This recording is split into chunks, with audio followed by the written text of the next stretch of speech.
Halo, Assalamualaikum warahmatullahi wabarakatuh. Ya, di pertemuan kita kali ini kita akan membahas tentang pengaruh Islam pada kehidupan masyarakat Indonesia saat ini. Nah, apa saja sih pengaruhnya? Oke, yang pertama pada bidang arsitektur. Di sini kita ambil contoh adalah sebuah bangunan masjid. Jadi, arsitektur pada bangunan masjid mengikuti corak di mana saat masjid itu berdiri.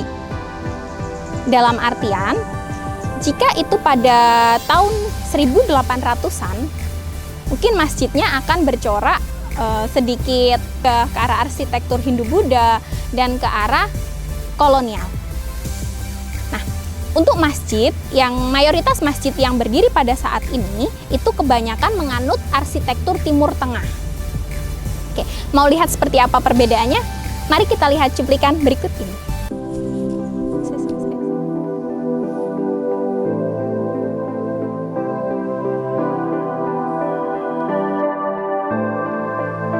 Berdasarkan catatan terkait tata kota, pada zaman dahulu, masjid biasanya terletak di pusat kota, yaitu lebih tepatnya berada di sebelah barat alun-alun.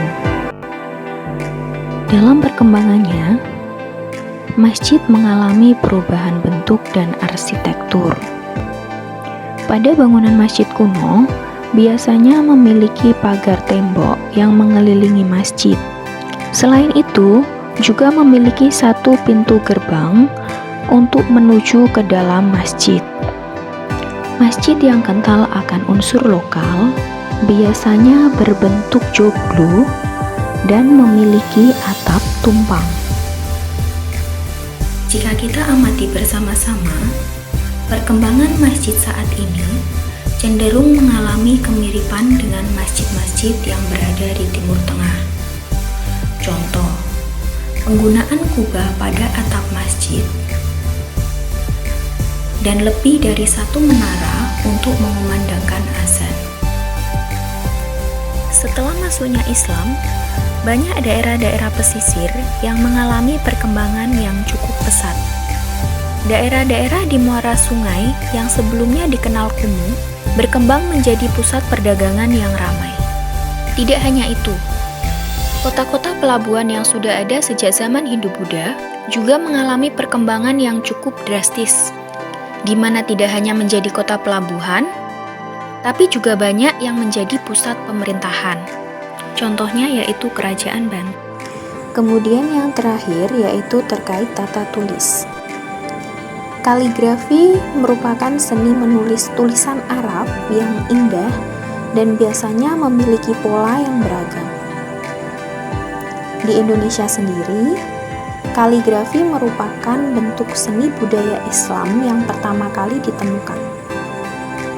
Bahkan, ia dikategorikan menandai masuknya Islam di Indonesia. Hal tersebut dilatar belakangi oleh penemuan makam Fatimah binti Maimun yang misalnya terdapat kaligrafi dengan gaya Kufi.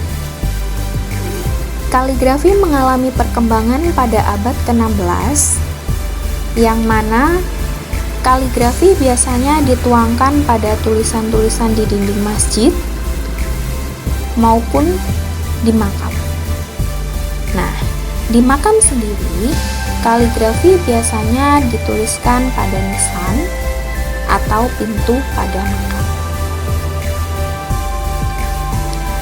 Pada masjid-masjid zaman dahulu, kaligrafi biasanya hanya dituliskan pada bagian mimbar. Namun, dalam perkembangannya, bahkan hingga saat ini, semakin mewah sebuah masjid, biasanya akan semakin banyak kaligrafi yang tersebar di sekelilingnya. Penjelasan terkait pengaruh Islam pada kehidupan masyarakat Indonesia saat ini dalam bidang tata kota, arsitektur, dan tulisan. Dan untuk lebih jelasnya lagi, silahkan kalian amati di lingkungan sekitar kalian tradisi apa yang berkembang di sana yang mengandung unsur akulturasi dari Islam dan akulturasi dari tradisi lokal. Oke, sekian dulu pertemuan kita pada kali ini. Semoga bermanfaat. Wassalamualaikum warahmatullahi wabarakatuh. See you.